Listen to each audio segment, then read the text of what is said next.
Hello and welcome back to the Early Bar Football Podcast. It's February 14th, baby. It's Valentine's Day, and there's nothing I love more. There you go, Ash Barnes. There you go, Chris. Nice. I'll do that as well. There's nothing I love more than being in a room with the boys talking about football. Yeah. So that's what we're going to do. Sketchy opening, isn't it? Ash said before, are you going to do some sort of Valentine's love intro? And I nodded at the time. I had nothing. I had absolutely nothing. So I just ad-libbed. Sorry we're late. We were going to go live at like 7:15, but we were just playing around with the background music that you can get on StreamYard.com.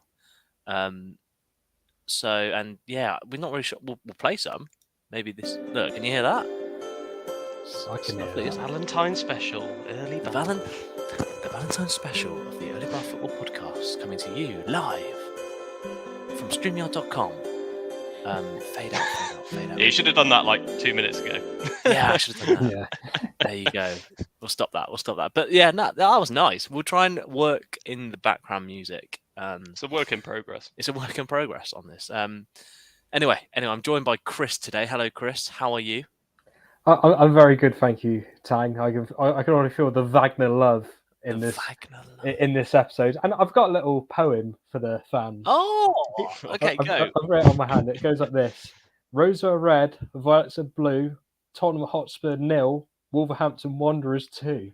Oh no, to all the Tottenham fans out there, but oh yes, to the Wolves fans and the Arsenal fans. That was really good. Thank you.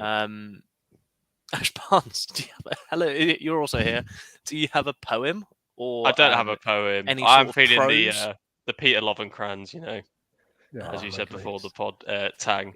But I'm very excited actually, not because it's Valentine's Day, but because tomorrow is a very big day in the year. Do you know what it is, Kieran Tang? Is it Williams releasing their livery for their 2022 Formula One car for the new hybrid? It is. Funnily, you should guess that. That was unrehearsed, by the way.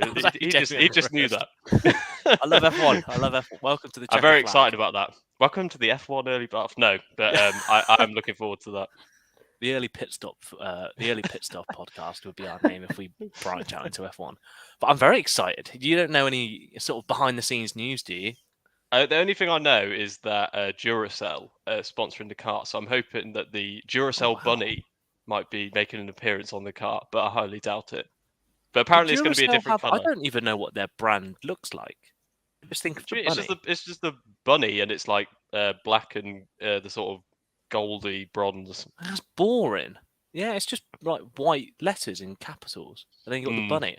I'd love to see the Duracell bunny on the who's driving for Williams? Albon and Latifi, isn't it? Yeah.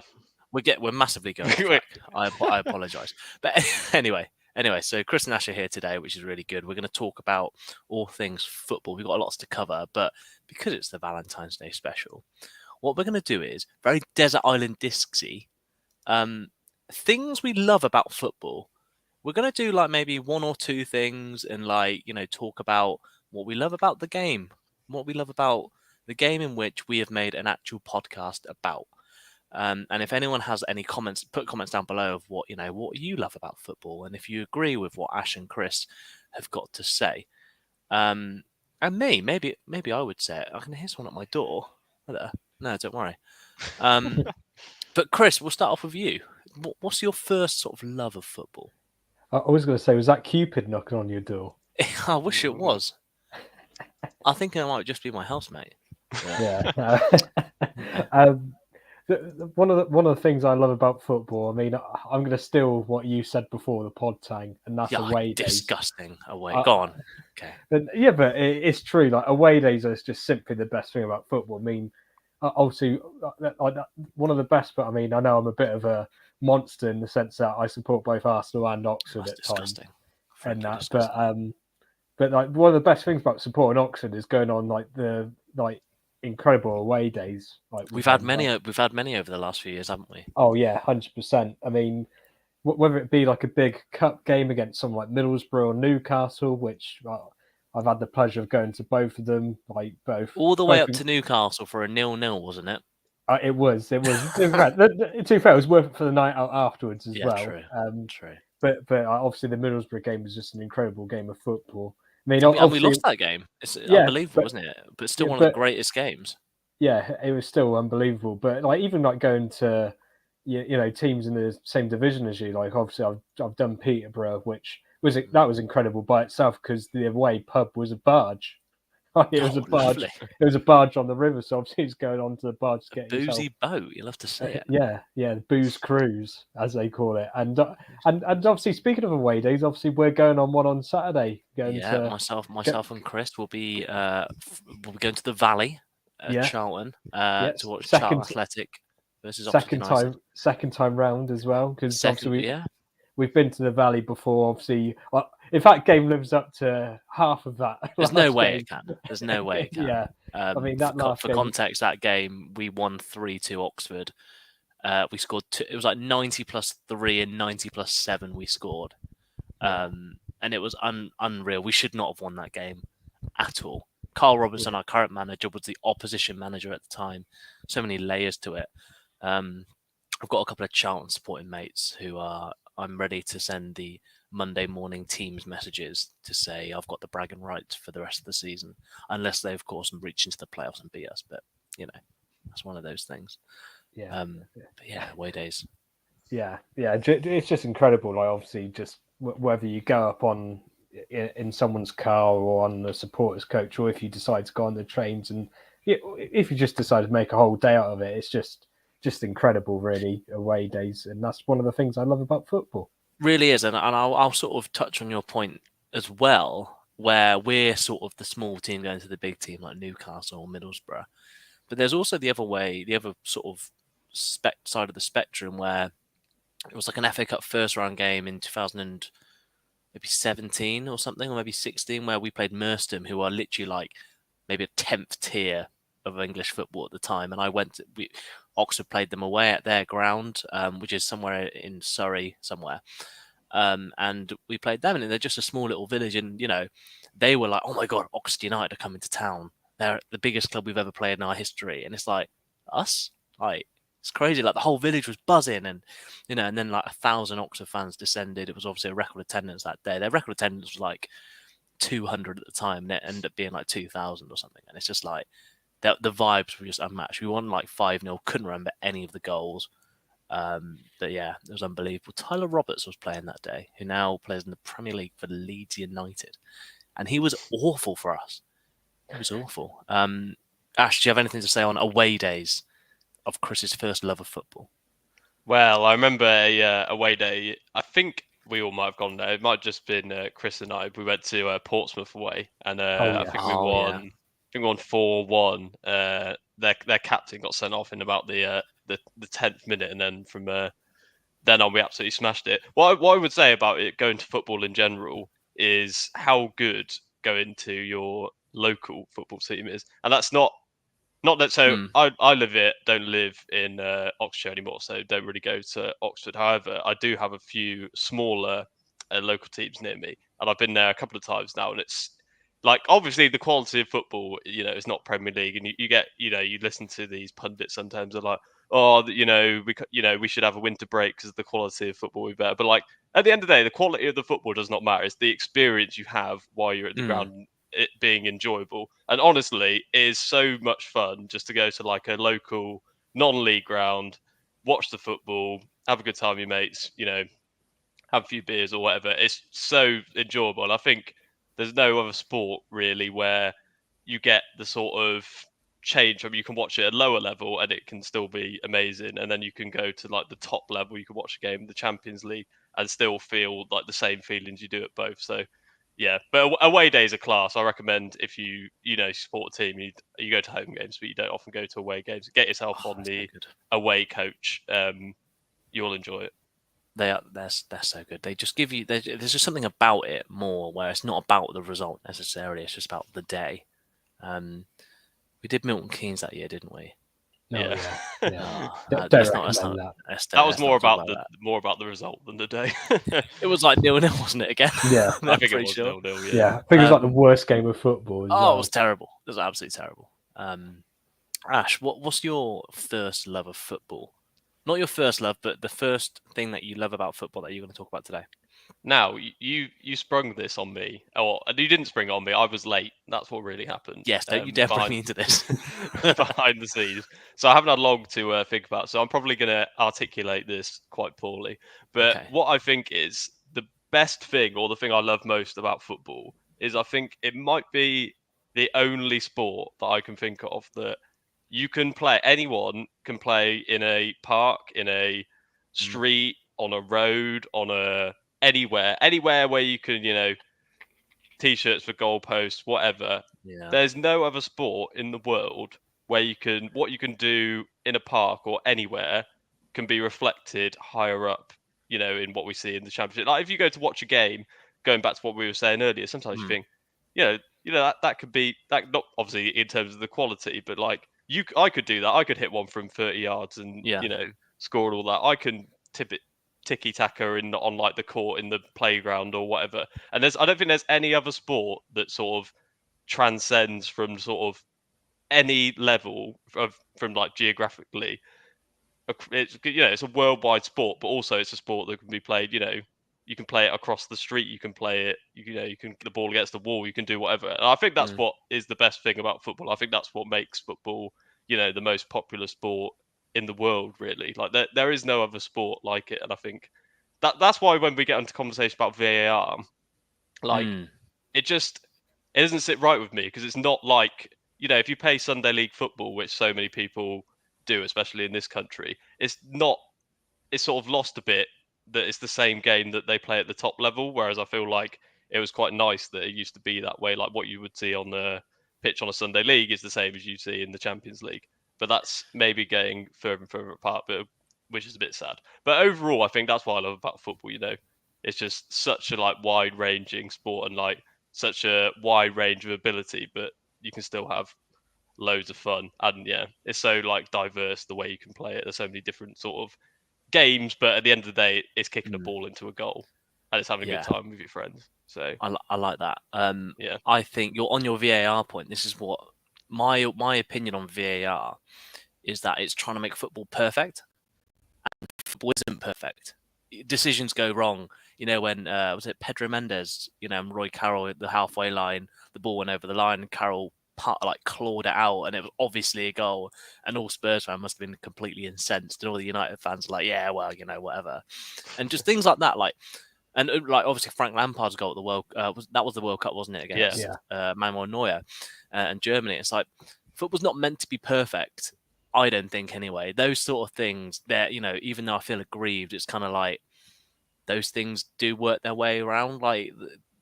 Karma just sort of comes around, and VAR for me, as you said, brings it away from what football we know and what we play and what we experience. And VAR, tries to make it perfect. But I don't want football to be perfect. In perfect world, to be completely honest, I don't want football to be perfect. I want it to be wrong. I want a really crap referee making really crap decisions sometimes. But maybe not. Exactly. But, bad you know football. what I mean? That's what I was saying before, that sometimes bad football in terms of quality is enjoyable.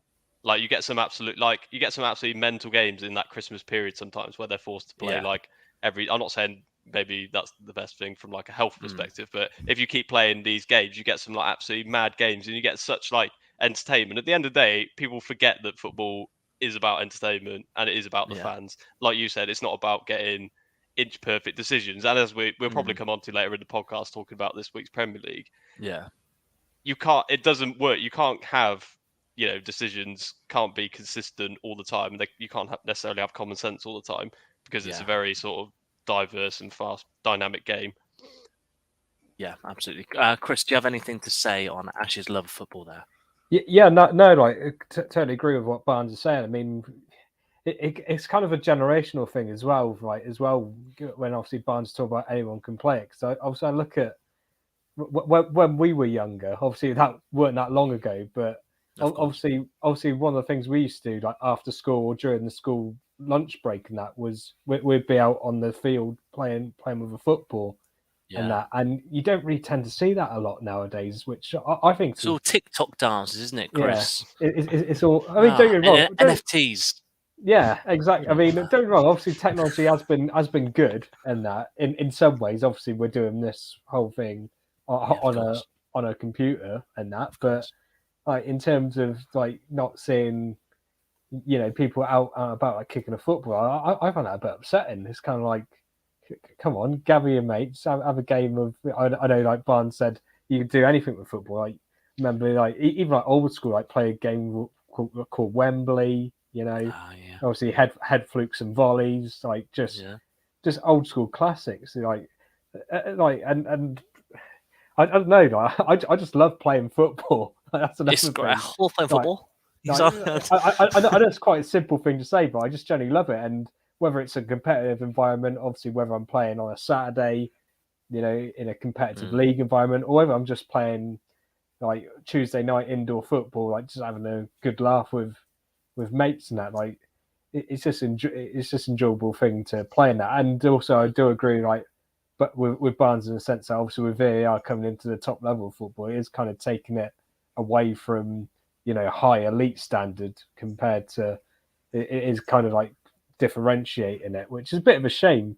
And that's another reason why like it's quite good when you do go to like lower league games where they don't have VAR and that. It's like, oh, that's actually still the football we know and love. Like, don't get me wrong, like we all know referees aren't perfect, and I mean, I can imagine some people's love about football would be moaning about referees. Yeah, and that. But like, but at the end of the day, like it's what we talk about. That's what we love. That's what we love to talk about football as well. Like these like mistakes and errors that we love talking about it. Hence why we started this podcast. Yeah, we love the imperfections, don't we? Last point I'll make on that was that I should have said when I was talking about it that I've just thought of now is, so I suppose to sum up what I was saying I love about football most, I guess, is accessibility. I don't think there's any other sport in the world where so many people have access to go and play some sort of football. I think in sports like cricket, you have to buy a load of equipment. Other sports exactly the same, or maybe there's not the facilities to go and do that. But I think football is unique in that literally, it doesn't require really anything. You can play it. You can kick a piece of paper into a bin and or kick a water bottle about, didn't we? Sometimes as well. Exactly, that's what I mean. So yeah, that's what's great about. That's what I love about football. Very good, and I'll sort of tangentially go on to your point there, both of you, on there's always something going on in football. There's always something that surprises us, like there's always something to talk about. Maybe it's because we're really close to football. We always know what's going on, but like I don't find that with, say, rugby or cricket, where there's always a story. I'm sure there are always a story. There were always stories in cricket and rugby, but I'm just not close to it, so I'm really biased. But there's just always something going on in football. Like whenever we come on the pod, there's always I'll always say like, what should we talk about today? And there's like so many topics that we could talk about, and we barely get through. We could be here for genuinely hours if we wanted to, just to talk about random football stuff. And that's what we do in our group chat. The amount of times we chat about random football is a lot of the time in the week. But I'll give you one of my loves about football, which is difficult because, just to finish off this segment, which is difficult because it's also potentially one of my hates. But my love of football is opinions, and funny opinions, because obviously everyone gets their say on football, don't they?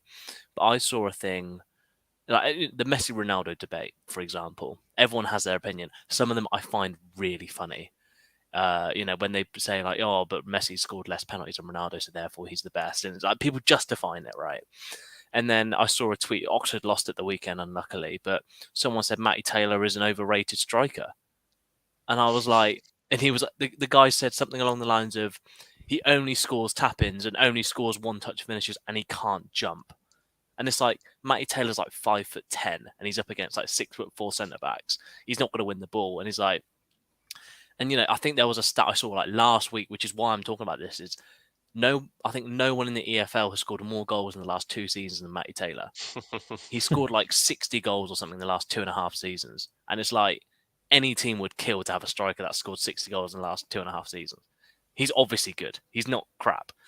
And then also, and the one that really got me today was, I don't know if you saw Piers Morgan and his David Beckham opinion. Oh, yeah. He said he was overrated, didn't he? He said David Beckham was overrated because he could only cross the ball or something. And it was like, that's a funny opinion because Piers Morgan genuinely believes that David Beckham was a crap footballer. And David Beckham was a good footballer. He played for United. He played for Real Madrid. Played for England. Captained England. Yeah. Maybe 50 odd times. Played for England over 100 times. Yeah. If anything, I think David Beckham's underrated. I think he gets too much stick. And was he? I'm sure he was probably in the role for the Ballon d'Or at some point and things like that. But like that's what I find really funny. That in Piers Morgan's head, he genuinely thinks David Beckham's crap, and it's like, how can you not see that he's not? He's done pretty much everything. He's won an awful lot in his career. And I find that really funny that there's some people that, I don't want to be mean, but just don't know football and will just say something to get a rise out of other people. Like Piers Morgan has got a rise out of me just from doing that. But I find it funny. I really Is he overrated though? I don't know. You could argue. I was just trying to get a rise out of you. Yeah, he just got to go on the halfway line, and that was it. Anyone could do that. I feel like because Piers Morgan said it, that means it's automatically I want to disagree with it. Exactly. But especially when it comes to football opinions, they're normally shockingly bad. Yeah, I also love football when I think I especially have this with you boys as well when I watch football with you. I can watch a football game and not say a single word throughout the whole time. I can just watch the game and then talk at halftime for 15 minutes, if that, and then watch the game and not say a single word, or maybe say the odd comment. I don't like watching football with people who speak a lot. Because it's just so distracting, really distracting for me. When I watch football on my own, sometimes, I'll watch the early kickoff, the 3 o'clock kickoff. I'll get a stream from somewhere, and then I'll watch the late kickoff. That genuinely could be me not speaking for like 8 hours, but I've had the greatest day of my life because Brighton have beaten some top 4 team and whatever. I've just watched a load of good football, but I could sit there for like 8 hours not speaking and have the time of my life, and that's what I love about football. Just that's what you can do with it. But do any of you boys have any more loves of football? Or should we crack on with the next stuff? Yeah, I'll take silence as golden. I'd say crack on. Although what I will say, obviously going back to your point, it's when you go and watch football as well, right? You don't talk. You just watch the game, but you join in with the chants as well. That's another thing. It's all automatic, isn't it? It's just all automatic, Yeah. And also, we could talk about football for ages. But let's move on to a different part of football. I'm quickly going to touch upon Chelsea winning the Club World Cup because my friend Marcus, who watches the pod, is a Chelsea fan, and I thought I'd, just say Chelsea won it. I saw the game, and I also saw. No, I didn't see the game. I watched the highlights, and I saw from the 4 minutes Chelsea were pretty good. That I saw this fan footage of the Havertz penalty. I don't know if you guys saw this, but all the Azpilicueta was holding the ball like he was going to take the penalty, and there was 2 minutes or whatever because it went to VAR and stuff. I'm pretty sure, but there was a good couple of minutes where all the Palmeiras players were getting around Azpilicueta, giving him all the hate. Probably saying, you're going to miss it, bro. Don't sky it, my dude. Things like that. And then Azpilicueta, as a captain, which I absolutely love, he took all this energy from the Palmeiras players and then just 10 seconds before the penalty kick just gave it to Havertz. So Havertz didn't have to do anything, didn't have to have that on his mind. And I thought that was unbelievable. I think Azpilicueta is one of the greatest Premier League captains up there. I think he's up there. I think what he's done for Chelsea, where he's played all across that back line, hasn't he? He's not really made he's not moaned about it at all. He's not even the biggest centre back, defender either. If someone said Azpilicueta was 5'4", I'd believe them. I don't know how tall he is, but I can't imagine he's very tall. But I think he's very small. Very small. But if someone said that, he's the greatest right back in the Premier League. He's a star man. But yeah, I really like that about Azpilicueta. Did you guys watch or see the highlights or even care that Chelsea won the Club World Cup? I saw the highlights, and I did. Funny enough, BBC Sport did do an article about that, and I think Azpilicueta even said after the game, I think he pretty much owned up to it. Said, "Yeah, I let the Palmeiras players pretty much have a go at me." I think that's unreal. I love that. That's what I also love that about football, the shithousery, the captain doing their thing. It's brilliant leadership, and I can imagine Chelsea fans probably agree with me on this, but Azpilicueta is a Chelsea legend. He's won it all. Yeah. He's won every single trophy. now at the club. Like that was a missing piece, because obviously he played in the 2013 Club World Cup final against Corinthians, which they lost, and that. But he's been there for that long. Wow. Yeah, well, he's been there since 2012, so he should be getting a testimonial soon. He deserves it. I know they call him Dave at the bridge, just because I know they do struggle with his name, but it's not even that hard. It's not, but yeah, that's Chelsea fans for you. But but yeah, I mean, to be fair, the Club World Cup, it's just a weird tournament, isn't it? I mean, don't be wrong, I do like the concept behind it, but I think it was Leonardo Jardim who manages. I think he manages Al Nazir, I want to say, but he said, "Why do the European and South American teams get the privilege of automatically going into the semi-finals? Why don't they start the tournament from the beginning along with like the other teams now?" And I do agree to that statement, because it's kind of like, well, you don't see it in tennis, do you? Where Nadal, Djokovic, and that go straight into the latter rounds of the tennis, and that they're in there from the start, and they've got to beat other players to earn themselves a place in the final, rather than just playing one match and then get themselves into the final. So, I do agree with that, what Leonardo Jardim said, and that. But obviously, it is a trophy to win, and fair play to Thomas Tuchel, been at Chelsea every year, and he's won 3 trophies. Yeah, fair play to him. Can't complain about that, can you? Yeah, I mean, the Club World Cup is a really weird tournament, as Chris said, with the whole teams coming in a bit later. I also feel like it should be bigger than it is, because this is Chelsea now are technically the best club in the world. If you subscribe to the theory that if you win your continental tournament and then beat all the people around the world who also won their continental tournaments, you are the best team in the world. But you don't really get a massive deal made out of it. Maybe it's because I've never seen Oxford United win the Club World Cup. Maybe loads of Chelsea fans are making a massive deal out of it. But I just feel like it's not really I feel like winning the Champions League is a bigger thing than the Club World Cup, which makes sense because the Champions League is a massive tournament in terms of the money it brings and the marketing around it. But it's just a bit, I always find it a bit funny. Do you agree with that, Ash, or do you think I'm just being very pernickety here? I agree with what both you and Chris saying. Really, I think it is an interesting one, because there's been a lot of talk recently from the bigwigs in their ivory towers at FIFA. They're looking to expand the Club World Cup, because you're right, it's a very sort of untapped sort of reservoir of potential revenue. Let's face it, for FIFA, there's if you were a non-football fan and someone told you there was a tournament that encompassed the winners from Europe, South America, Africa, Oceania, North America, then you think, wow, that's going to be the best teams in the world. That's going to be huge. You would maybe call that a Super League. Well, it's just not though, is it? Because the reason it's not is because the quality isn't there. Let's face it, the quality goes where the money goes, and the money is in Europe, and therefore so is the quality. So the European teams are so much better than the teams they're facing. That's just a fact of reality. I'm not saying Palmeiras didn't play well against Chelsea. Not that I didn't watch the game, but I think what I'm trying to say is it's not that much of an achievement for Chelsea to be winning that tournament. If you looked at the squads on paper, they should be easily winning that. And you can't say that Chelsea are the best team in the world, because you look at the Premier League and they're about 10 points plus behind Manchester City, and that's just in our league. And are they going to win the Champions League this season? Well, that's yet to be seen. So I think it is an interesting one. I think it's something in the future that is going to become more prominent. Personally, I have zero interest in it.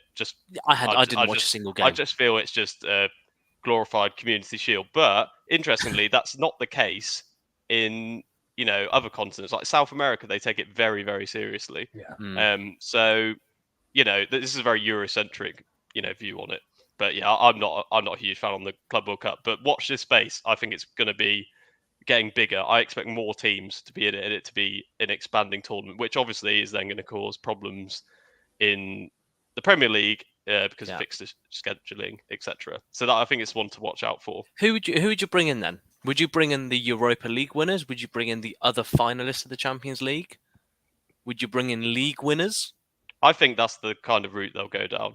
I think you'll start to get maybe top European League winners, possibly Champions League finalists. I don't know exactly. I haven't got an ear in FIFA. I don't know what they're saying, but I have a feeling that's what, if they had their sort of choice and they could cherry pick, that's what they do.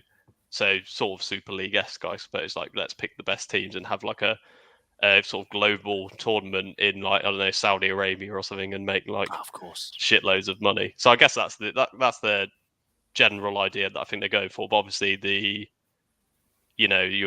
FA, those kind of types of organisations will not be a fan of that, I have a feeling. So who knows whether it'll actually happen. Who knows? And, let us know in the comments, how would you expand the Club World Cup?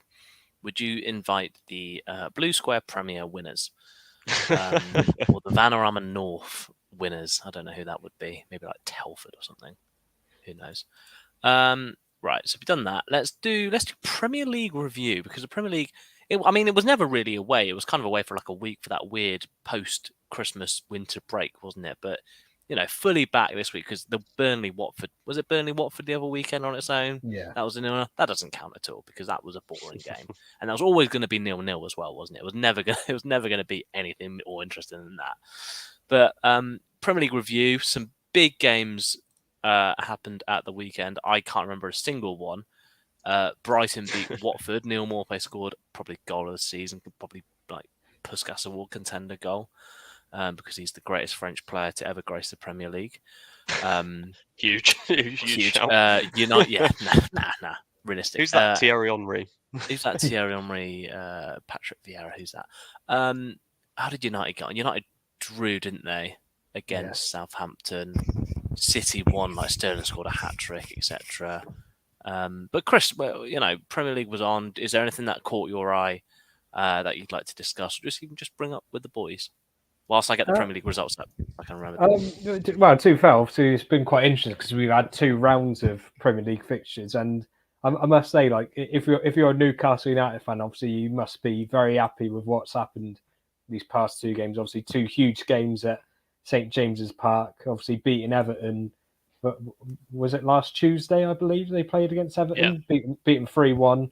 Obviously, went a goal down, but managed to come back and beat them 3-1. Obviously, Kieran Trippier scoring free kicks in both games. Obviously, it's a huge blow for Newcastle that he's picked up an injury. He's broken his foot, from what I've read on BBC Sport. But obviously, I did watch the game against Villa yesterday, and like, to be honest, like, certainly from a defensive point of view, it's the best I've seen Newcastle play all season. I mean, Dan Burn looks like a great signing for them. I mean, what a player! He to be honest, he was like a leader at the back there, which quite surprised me, because obviously with Brighton, you kind of think of Lewis Dunk or maybe even someone like Adam Webster being more of the leader in there. Where was Burn playing? Was he playing a centre back? He was playing left centre back. So Newcastle, obviously, they played with a 4 at the back. They had Trippier right back, and then it was Cher and Burn centre backs, and then they started off with Javi Manquillo left back, but he also got injured as well. That was the one worrying thing for Newcastle fans, is that they did pick up quite a few. Well, they picked up a couple of injuries in the game, and that. But like from Aston Villa's point of view, it was quite a bizarre performance from them, to say the least. Like they weren't great in the first half, and then second half, like the first half of the second half, I thought they played pretty well. But as soon as they had that goal disallowed, which I know obviously VAR did rule it offside. Yeah, exactly. I know VAR did rule it offside, but again, that took 2-3 minutes for them to say, oh yeah, that is miles offside, even though it wasn't miles offside. It was like a fraction offside. But then after that, Villa just didn't perform well and just gave away stupid free kicks and that. But that was another thing which Gary Neville commented on about Newcastle's performance, that they were very streetwise, so they was committing fouls where they had to. And that, I mean, I know a lot of people don't like watching that style of football and that, but if you're looking from when in Newcastle's position, they kind of do need to be a bit more like that in order to survive. And that I think they have made me look a bit stupid by me being stubborn, saying, Norwich are staying up. Yeah, Norwich are going to stay up. I still think Newcastle will go down. Yeah. Chris, can I ask you a question? Do you think Joey Linton was being was he being very streetwise when he did the Martinelli-esque triple foul in one sort of motion, should we call it, and didn't get anything? I think he might have just got a yellow. I did find that was quite funny after the Arsenal fans were very upset about what happened to Martinelli. I mean, it would have been very interesting if Michael Oliver was refereeing the Newcastle Villa game to see what he would have done. But unfortunately, it wasn't. It was Craig Pawson. And obviously, Craig Pawson only gave him a yellow. But even that's kind of like, well, if one referee is going to give 2 yellow cards for 2 bookable offences one game, why is the referee only going to give 1 booking for what you said, arguably 3 bookable offences in another game? Like, that's the thing that really frustrates me with refereeing in England, is that there is just no consistency whatsoever. But then that was another thing that made me laugh about the Man United game against Burnley the other night, which there was a bit of consistency with. So obviously they had that disallowed goal through VAR with Harry Maguire coming back from the offside position, blocking off a Burnley player. Obviously the Man United fans are fuming about it. It's kind of like, well, you had that the other week, didn't you, in the FA Cup against Aston Villa, where Ramsey come from an offside position, blocked off Cavani, and you got the decision. Like, at least there was a bit of consistency there. But obviously, like, just it's just like I said, it's just frustrating. Like the consistency of the referees, like how referees can in one game see it as that's 2 bookings in 5 seconds, get him off the field, and then in another game, it's just like, no, we'll just give you 1 booking. Don't do the other stuff again. You'll be all right. It is funnier as well when it's Arsenal and like they've got so many red cards this season, and then it just happens again. Like, it's just funny. I don't know what to say, but it's just funny. It's funny. In 2020, Arsenal have got double the amount of red cards than what they have goals in all competitions. That's an unbelievable stat. They've had 4 red cards and they've only scored twice. Jeez, wow. And on that note, I'll move over to Ash Barnes. The Premier League this week, or in the last week or two, what has caught your attention over this little short period of time? Yeah, so I think I'm going to talk about the same games as Chris. I think because they were the ones I watched. I watched Manchester United 1, Southampton 1, and my first point on this game is that how good is James Ward-Prowse? James Ward-Prowse, how good do you think? Very good. How good do you think he is to you boys? I think in a Southampton side, he's very good. I'm skeptical about how good he would be in a bigger side with other players. I disagree. I think if you're Arsenal, I think if you're Tottenham, you're Manchester United, all of them, I think, arguably are looking for a more dynamic midfielder. I think he is ideal. And a lot of people just say, we're talking about David Beckham earlier, he's just a cross merchant. Yeah. I think James Ward-Prowse gets that. He's just a free kick merchant. He's just got a good delivery, which, can I just say, gets Southampton out of an awful lot of sticky situations. Yeah. Delivery and wins them a lot of points. And if you watched these past 2 games, obviously they beat Spurs in midweek and had a good point against Manchester United. His work rate and his pass, he is so consistent, and he's progressive passing as well is very good. So I think he's a very underrated player, and I think he was also very unlucky to miss out on the Euro squad previously. But yeah, I think he's a really good player. And Manchester United, a point on them, just to maybe, I feel what's happening is quite funny. They've got Ranić and they're like, oh, come on, we're back. Things are changing again. They've just gone back to being crap. What I would say is, though, that I think, although it's a bit unpopular to say, they have been very unlucky in the past few games. They have missed some really easy chances in all the games. And I know they've been patchy. They've not looked great. Like in the Southampton game, they were really poor in the second half. But I feel like against Burnley, and against Middlesbrough, they could have won those games by quite a lot of goals.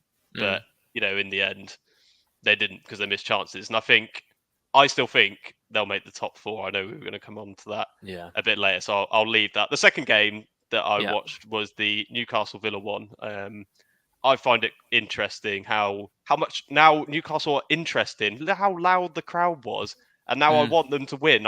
It's this thing where I feel bad because I kind of want Newcastle to get relegated just because of the whole like Saudi thing. They've got loads of money. Like we've all said, it'd be quite funny if they got relegated.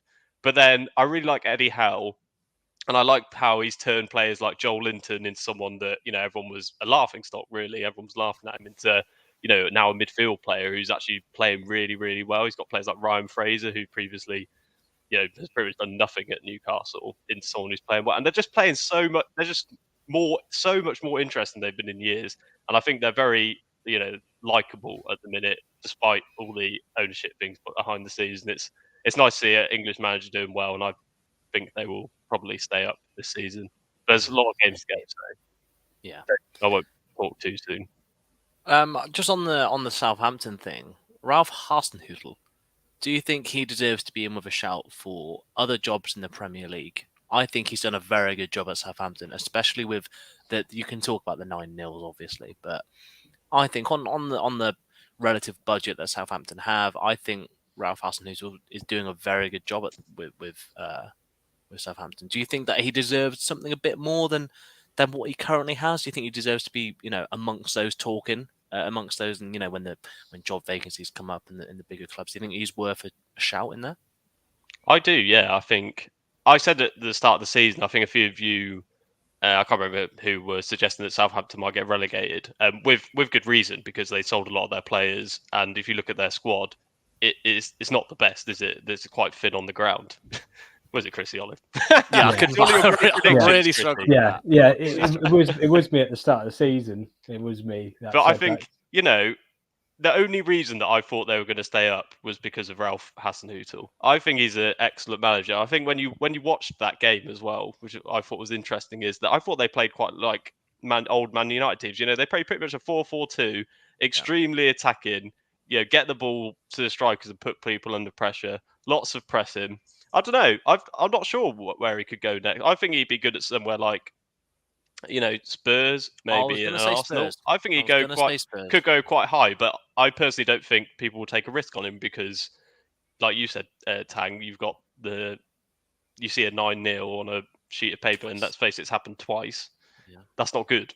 That's worrying. And Southampton are inconsistent. Look at where they are in the Premier League. Yes, they've been good in the last 2 games, but look at overall, they haven't been this great all season. So I don't know. I personally think he could go up to quite a high level. I think his ceiling is quite high, but I just don't think other clubs maybe see it that way. Yeah, interesting. And on Manchester United, then we'll move on to the next bit. I've been seeing a lot of articles about the players want Poch, but the board want Erik ten Hag, and I just think that's a load of rubbish. The problem at United at the minute is many things, but one of the problems is player power. And if you're having a dressing room which says I want this manager, like we want this manager in, or calling Rangnick's number 2 Ted Lasso or something, that's not good.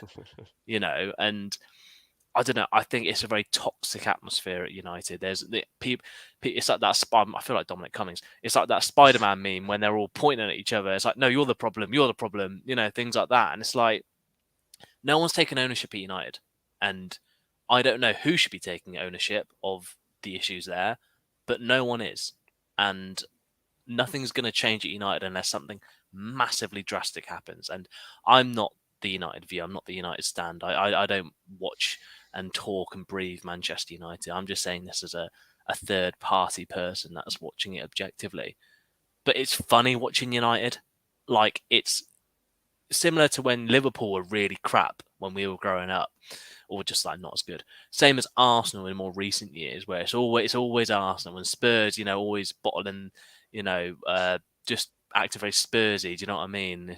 When Chiellini said it's the history of the Tottenham, and it's like that's what I feel with United at the minute. Like, they're always just around the corner. Like Harry Maguire's on that guy's jokes every single match day with some terrible piece of defending, like no look defending.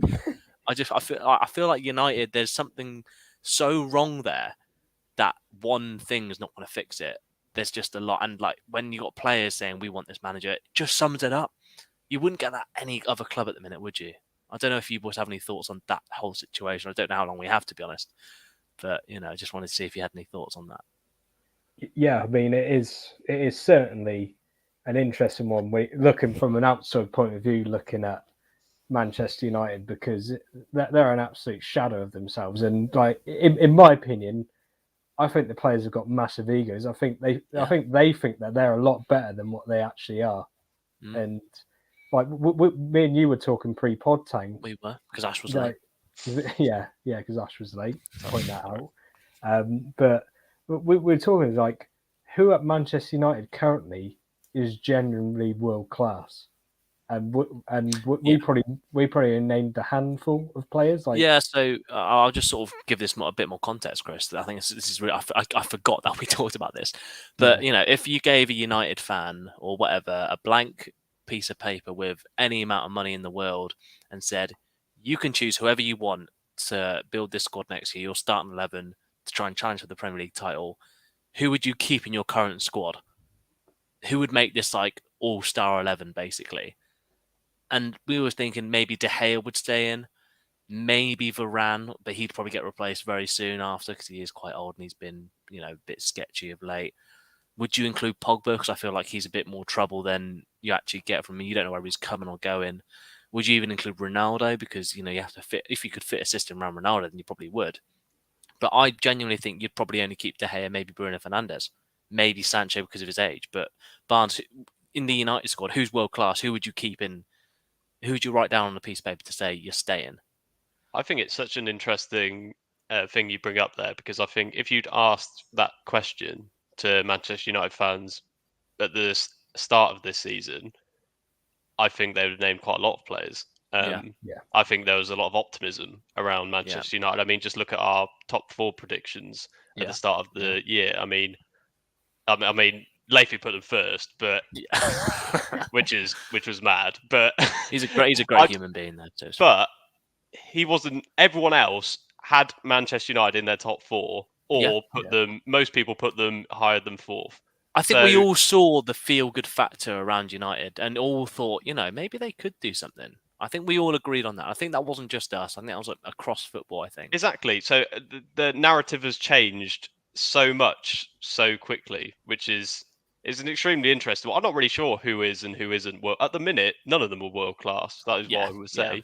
I mean, maybe you can, afford De Gea. That is none of it's really what's going on is his fault. But there's so many, like Chris said, there's so many different things that could be wrong at United, and watch the United View if you want more in-depth discussion of why that might be. Especially like what I hear from United fans is there's problems behind the scenes. They lose and they're like, behind the scenes again. Like, those people behind the scenes, keep losing us all these games. And I just think, like, look at your players on the pitch. It's an easy target, right? It's an example of sort of like they've got the richest squad in the world. We haven't got a director of football. That's why we're not winning games. It's an easy target to just say that, I just think it's like you said, it's an easy out just to be like, I'm going to blame the board, the Glazers, but it's the decisions being made from top to bottom. It's not just the Glazers have invested money, but it's like Everton. Mashiri's invested money, but he's invested it poorly. Manchester United have invested poorly. Stan Kroenke at Arsenal, maybe not in the last transfer window, but previous transfer windows, has invested poorly. It's not always that the owner's problem, and I have no doubt that there is problem at Manchester United behind the scenes, and like you said, who's the technical director, what direction they're going in. But I think, like you said, Tang, and fundamentally what we started on this point is that there are problems within that dressing room. And I think at clubs like Manchester United, where you get players that, like Ronaldo, who's on huge wages, huge reputation, and is struggling at the minute, let's face it. And then you also have players like sort of more homegrown players like Scott McTominay is probably on a lot lower wages, but okay, he's not as good as nowhere near the ability of Ronaldo, but he's trying really hard. I think that instantly creates so much internal conflict, and then you've got agents, you've got press, it just all leads up to this sort of, and just a lack of confidence at playing football at the minute. And it all sort of boils up into this just mediocrity around the club. See, it's such an interesting topic. What's going on at we could do a whole. You could talk about it all pod, yeah. We really could, and it's a really, I don't know, who knows what's happening at Manchester United, but I think let's move on to the final sort of topic here, and it sort of moves into this whole race for the top four. After the results of the last week or so, I feel like no one wants the top four.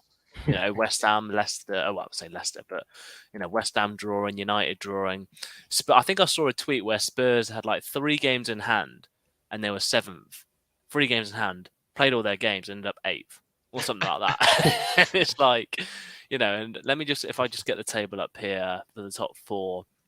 West Ham 4th with 41. United played a game less, but they're a point behind. Arsenal played 2 games less than that, and they're a further point behind.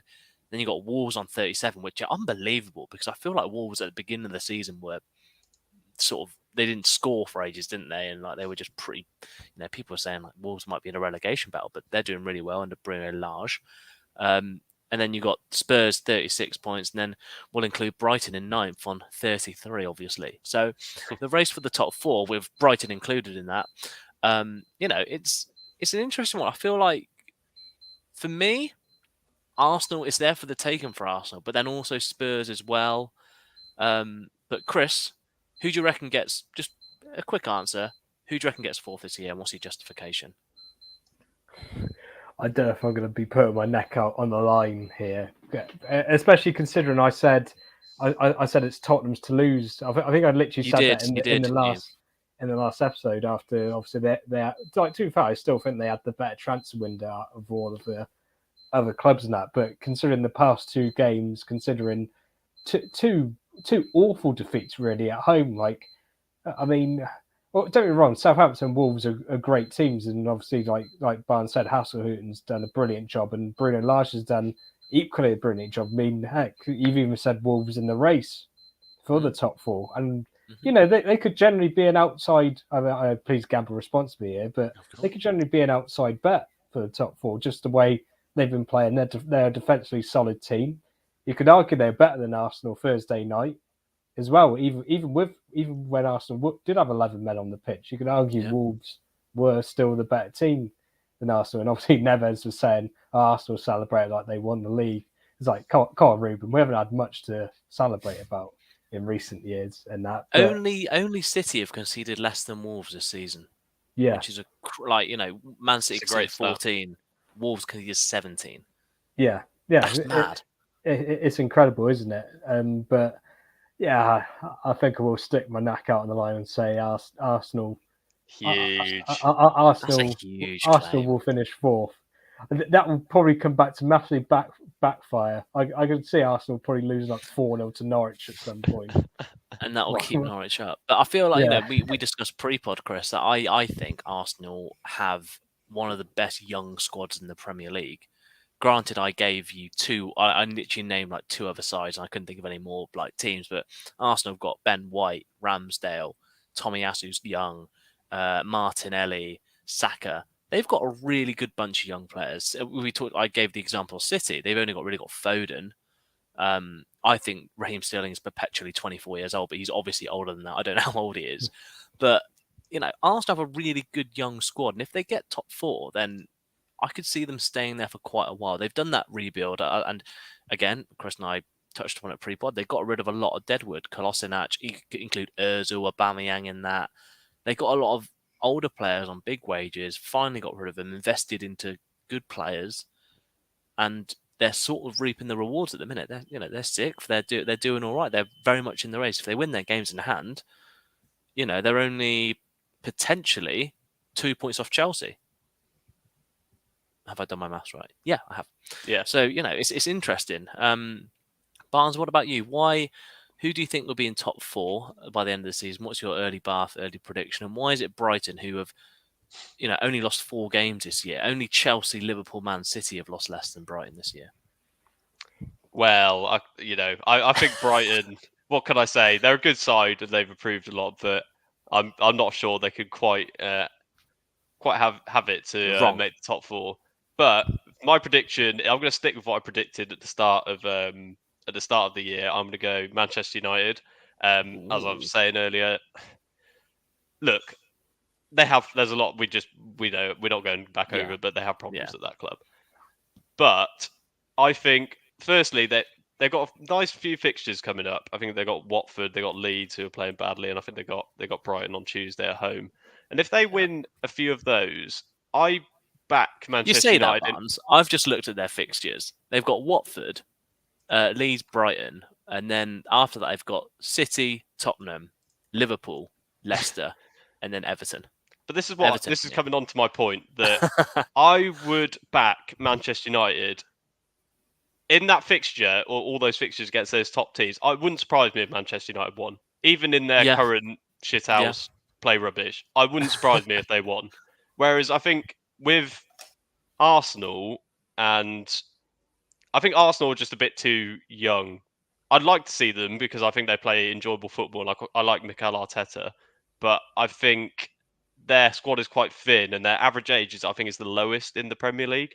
I'd be shocked if low average age is going to lead to inconsistency, and I think Arsenal are going to drop points. And I think they've been shown for years on years that they really struggle in the big games against the big sort of, let's call it the big six. And I think that's where Manchester United will pick up points where you wouldn't think they might. What I would say though is that, we're all League One fans, and we've watched Oxford a couple of times in recent seasons make a late dash for the playoffs. And in a similar vein, my opinion on it is that it's too early to sort of get into that run where you're going to then get into. I think in a few weeks, there's still time for someone will make a late dash for that top four and really pick up results towards the end of the season that might surprise you. And I think Manchester United will be that club that towards the end of the season, they'll be picking up a lot more wins and dropping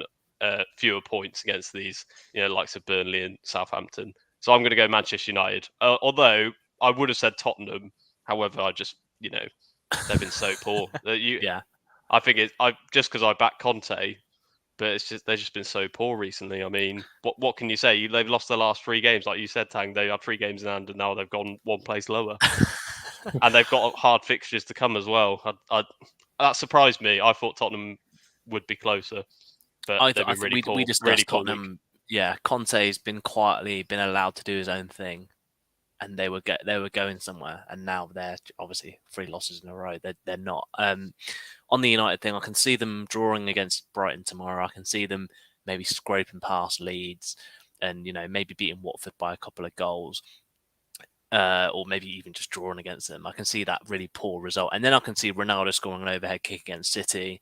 I can see Pogba scoring from 40 yards out against Spurs, and that just sort of appeases the United fans. So it gives them just a bit more life. When they just get their last legs, and then they get a second wind, and Marcus Rashford will score a hat trick against Liverpool or something, and then it'll be all good at United, papering over the cracks, because that's basically been their model for the last 4 years. Completely agree with everything you just said. That's my thoughts. Exactly. It will happen. Maybe clip that, because I think that's going to happen. But the race for the top 4 is an interesting one. I don't know who's. As I said at the beginning of the segment, it seems like every single team is trying their hardest not to get into the top 4. Come on, Tang, give us a name. Come on. Me and Chris, give us a name. Oh. I just think I don't see them ever losing a game. Can't wait for tomorrow. No, in my genuine opinion, I think Arsenal. Oh, that's very interesting. I genuinely do. Or you said Arsenal, didn't you, Chris? I said Arsenal. I don't see West Ham doing it. I might go Spurs just because it's something different. You can go Arsenal. Of course. Yeah, I think the one thing that will help Arsenal and Spurs is that obviously they're not in any latter stages of Europe, this and is that the thing. Whereas all these things will play into it, and I don't know. There's always, as you said, Ash, there's always a team that make a late dash. There's always a team that think they've got it, and then it just slips away. Leicester. And Leicester again. Always that. Yeah, and Leicester again. I don't know. It's an interesting one. I feel like I'm just looking at the table now. it's tight.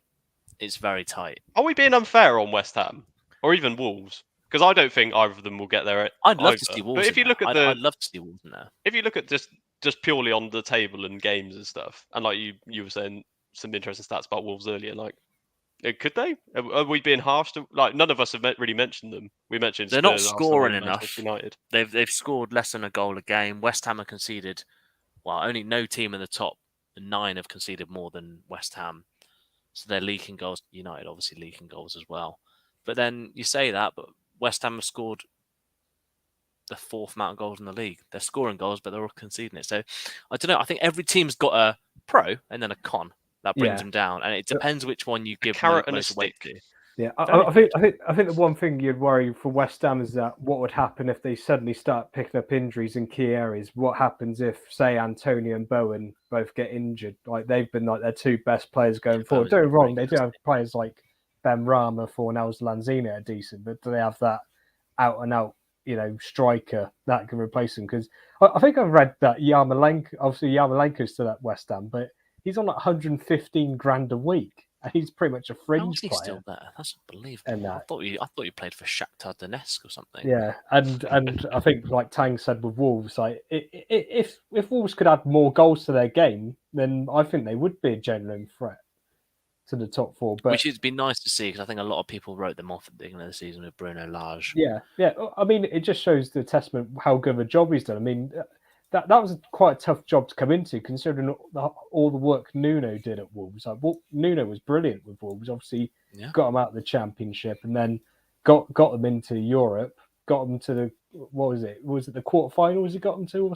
Might have been set. No, I think it was quarterfinal. I think it was quarters that he got them to. Which obviously Wolves in recent history is absolutely phenomenal achievement. Now, all right, they did drop off a bit last season, but obviously Wolves fans, they adored Nuno. And that, so obviously it was tough for Bruno Lage to come in and try and replicate that. But I think he's done a fantastic job with them. Lovely stuff. And from a neutral point of view, you kind of would like to see them get into the top 4. But from an Arsenal point of view, obviously. I'll go for Arsenal. Okay. Right, lovely stuff. We'll call it there. We've been going for just over an hour. Chris, pick a number between 1 and 8. Oh, do I have to say the number? Yeah, please. It's not a magic trick. 3. just think about it in your head, Chris. 3. 3. So this is Daydreaming. This is the music we're going to play on the way out. Can you hear that in the background? I can. Yeah, okay. We'll just play that in the background whilst I do the outro, basically. I'll try that, see how that goes. But thank you very much, lads. It's been lovely to talk on the Valentine's Day episode of the Early Bar Football podcast. I've had a lot of fun. We talked about things that we loved about football, and it wasn't even an exhaustive list. There was so much more that we could have talked about. But Chris noted earlier that on Valentine's Day we are up to 69 subscribers. Nice. But now Valentine's Day is done, we don't have to be on that number. We can go even further up. So please smash a like on this video. It really helps us. Drop a comment down below. What do you love about football? Who is going to be in that top 4 by the end of the season? Because we're assuming City, Liverpool and Chelsea will be. But who's going to be in that coveted number 4 spot and get Champions League football next year? So yeah, smash a like, follow, subscribe. Please subscribe. We're still trying to get to that 75 subscriber goal. So tell your friends. Share the love on this Valentine's Day. Please do. And if you share your love and tell someone to subscribe, we'd love you for that. So anyway, it's waving goodbye from myself and Chris and Ash, and goodbye. See you later. Happy Valentine's Day.